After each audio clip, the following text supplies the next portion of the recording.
አርጁን አይዞህ እሺ መስክራለሁ መጥ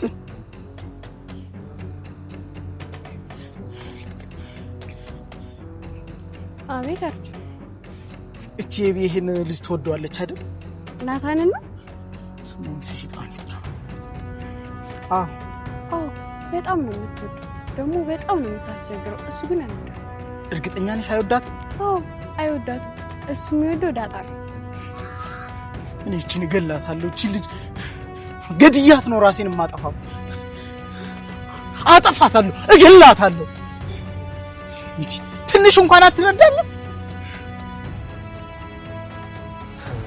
አባቴ ደውሎልኝ ነበር አው ደውሎልኝ ነበር ተጋልደውልኝ አረ እኔ ጋር ደውሎ ምን አጣጣ አባቴን ምን አልታቀበው ያው መከበር ያለበትን ያህል አከብሯል ያለህን በሙሉ ታደርጋለህ 90% አድርጋለሁ ለምሳሌ ትምህርትን አቋርጠና ቢልት ሄዳለህ ምክንያቱም ካስረዳኝ እሄዳለሁ ዝም ብሎ እንዲሁና ቢልት ሄዳለህ እሄዳለሁ ምክንያቱም አባቴን በጣም ነው ማምነው ይሳሳታል ብለህ ታስባለህ የማይሳሳት የለም እኮ አባዬ ይሳሳታል ልክ ነህ ማናችንም ተሳስተን እናውቃለን የሰው ልጅ እኮ ሲፈጠር ፍጹም አይደለም አባዬ አንተም አታውቃትን ሴት ሚስትህ እንደማትሆን እያወቅህ አባታ አግባት ስላለ ብቻ ታገባታለህ አልገባኝም አባዬ አንተ የሆነች ሴት ታውቃታለህ ልታገባት አትፈልግም የልጆች እናት እንድትሆንም አትፈልግም ግን አባትህ በግድ አስገድዶ አግባት ቢልች ሴት ታገባታለህ አባዬ አላገባም እንግዲያውስ ፊት ለፊት ልጠይቅ ምን አባዬ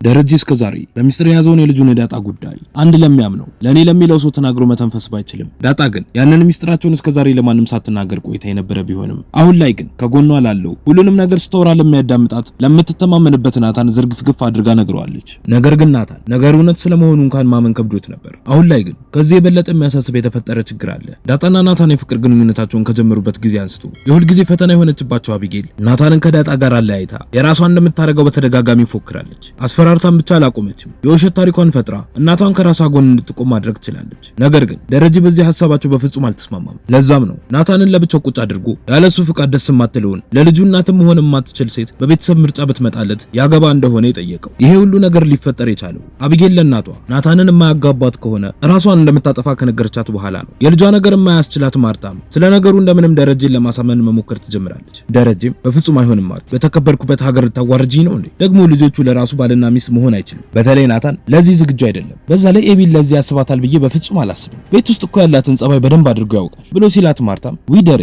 አንተ ደግሞ ማያስጨንቀው ነው የሚያስጨንቀህ። ራሱ ናታን እኮ ወድሻለሁ እንዳላት ነግራኛለች ብላ ስትለው ደረጀም እሷ በፍጹም አትታመንም። በዛ ላይ ወንድ ልጅ እኮ ስሜቱን ለመደበቅ እኮ በጣም ደካማ ነው። እዚህ ቤት ውስጥ ሲኖር አንድም ቀን እኮ ከእህትነት የዘለለ ሲመለከታት አይቻት አላውቅም። እንደውም ይኸውልሽ ከሷ ይልቅ ከዳጣ ጋር ልዩ የሆነ ግንኙነት ያላቸው ይመስለኛል ብሎ ሲላት ማርታም እንዴ ደሬ ቆይ ኤቢና ናታን መጋባት አይችሉም ነው የምትለኝ? ቆይ ኤቢ ምን ያንሳታል ብላ ስትጠይቀው ደረጀም ጸባይ ያንሳታል። እኔም በሆነ እኮ አንቺን ሳገባ ዳሌና ሽንጥሽን ብቻ አይቼ ሳይሆን ጸባይሽንም ጭምር አይቼ ነው። ያም ብቻ ሳይሆን ለልጆቼ እናት መሆን ትችላለች ወይ ብዬ አስቤ ነው ያገባሁሽ። እንደምታውቂው ናታን አስተዋይ ልጅ ነው። ይቅርታ ማርቲ፣ በእውነት ይህንን ነገር እኔ ማድረግ አልችልም ብሎ ሲላት ማርታም በንዴት በቃ ስልኩን ስጠኝ፣ እኔ ደውልለታለሁ፣ የልጄን ሐሳብማ አሳካላታለሁ፣ በምርቃቷ ቀን ናታን ቀለበት ያስርላታል ብላ ትለዋለች። በዛን ሰዓት ስለ ዳጣ የደረጀ ልጅነት ሰምቶ ማመን የከበደው ናታን በድንጋጤ እኔ እንደዚህ አይነት ነገር ማወቅም መስማትም አልፈልግም ነበር ብሎ ሲላት ዳጣም በቃ አንዴ የሰማኸው አይደል ሚስጥር አድርገህ ያዘው ብላ ስታስጠነቅቀው ናታንም ግን አባዬ እንዴት ነው ማየን አስቀምጠው ሌላ ሴት ጋር ሄደው ብሎ ሲል ዳጣም እንዴ ናታን ይሄ እኮ አሁን አይደለም የሆነው እኔ ሳልወለድ በፊት ነው፣ ደግሞ